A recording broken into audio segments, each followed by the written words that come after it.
Howdy folks, I know I've been gone for a little while, but I figured what better way to make my return to the MCU channel than with a review of a brand new MCU movie.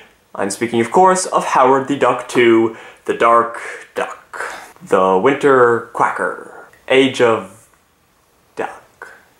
I'm actually speaking of Thor the Dark World, the sequel to one of my favorite MCU movies, Thor! It goes without saying that expectations were high because at this point, for me at least, expectations for any MCU movie are high. Marvel hasn't screwed it up yet. I've loved every single one of their movies, clearly to varying degrees, but even the worst one, in my opinion, is far better than most movies I've seen, so that's just how I feel. So anyway, I'm always extremely excited, but also extremely nervous that any MCU movie that comes out could be the one that finally isn't all that good. It could be the one that ruins their chain. It could be the Cars 2 of the MCU. And so I went into this movie with those same feelings, and luckily they were all for naught again because I loved it. Now I know that this movie actually did get the worst reviews of any of the MCU movies. Not by much, but still, it's somewhere in the mid-60s on Rotten Tomatoes.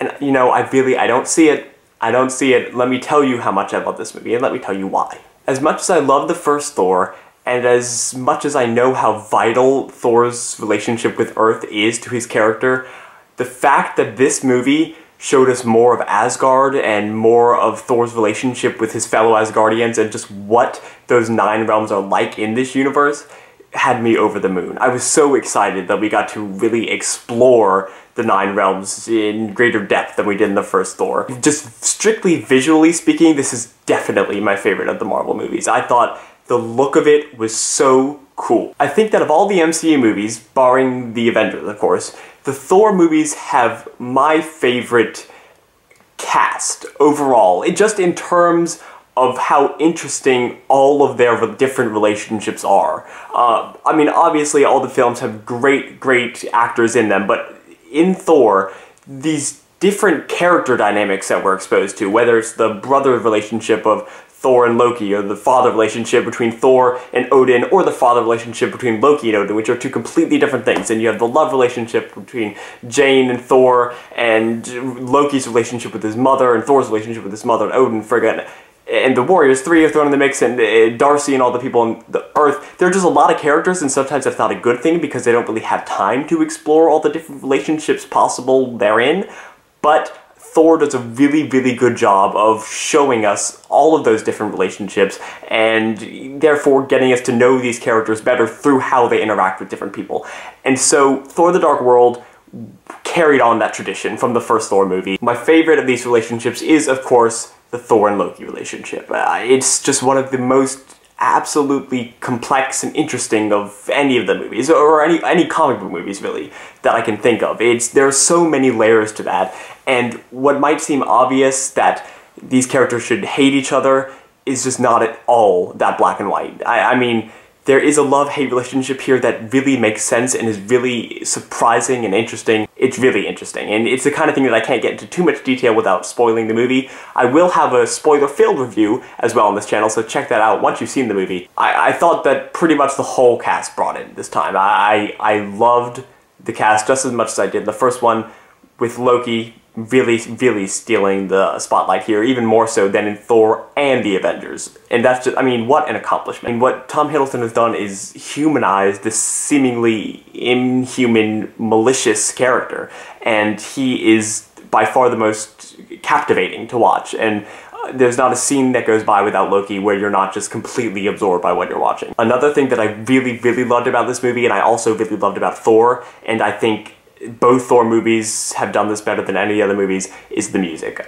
Brian Tyler is credited with the score here, and it's just simply phenomenal. I mean, I'm the kind of person who really kind of pays attention to those things while I'm watching movies and kind of see how the music adds to what I'm seeing on screen, and none of the other movies have been able to do that as effectively as these movies. So definitely kind of keep an ear for that, because I know sometimes it's easy to just not even think about the music that's going on, but it plays such a vital role in helping to elicit the emotions that you're supposed to be feeling on screen at any given time. There are 2 moments in particular where I thought the score was just woven in really effectively, and I'll get into that in my spoiler-filled review. Like any other MCU movie, or any other movie really, it's not perfect. And you know, there are some things that I thought could have been handled a little bit better. Namely, the villain, Malekith the Accursed. Nothing against Christopher Eccleston, but I thought that he was probably my least favorite villain. Oh, no, I'm sorry. Forget I said that. Besides Whiplash, he's probably my least favorite villain in the MCU, simply because while he was cool looking, and Christopher Eccleston gave kind of a creepy, somewhat charismatic performance, there's just nothing really memorable there. His motivations were never really all that interesting. I mean, they were clear, I think. I've seen some people say they didn't know what his motivations were. I think I did, seeing the movie, but they weren't all that interesting. It was kind of generic take over the world type stuff.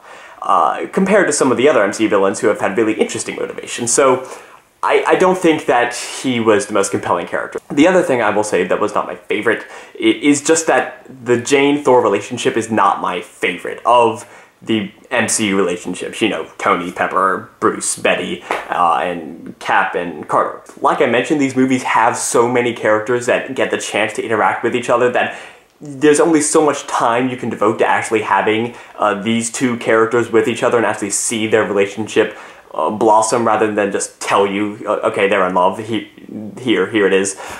Being able to see that is not something that's always going to be able to be feasible if you want to include all those other relationships. It's not something that I thought greatly detracted from the movie, but it's something that I wish they could have found a little bit more time to develop, because honestly, besides the fact that they're telling me these two characters are together and really want to be together, I don't know that I'm feeling that, or if I feel that that's completely earned in the way that the other relationships in the MCU are.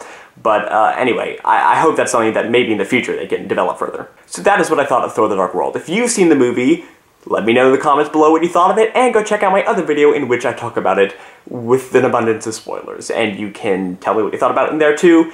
And when you're down there in the little comment box section, you can like the Marvel Cinematic Universe page on Facebook, because it is awesome. You can follow them on Twitter, because it's awesome. And you can follow my own personal Twitter, because it's awesome. And I will see you guys next week with a brand new video. Thanks for joining me. Go see Thor: The Dark World if you haven't already. Let's get on Marvel about that whole Howard the Duck movie too while we're at it.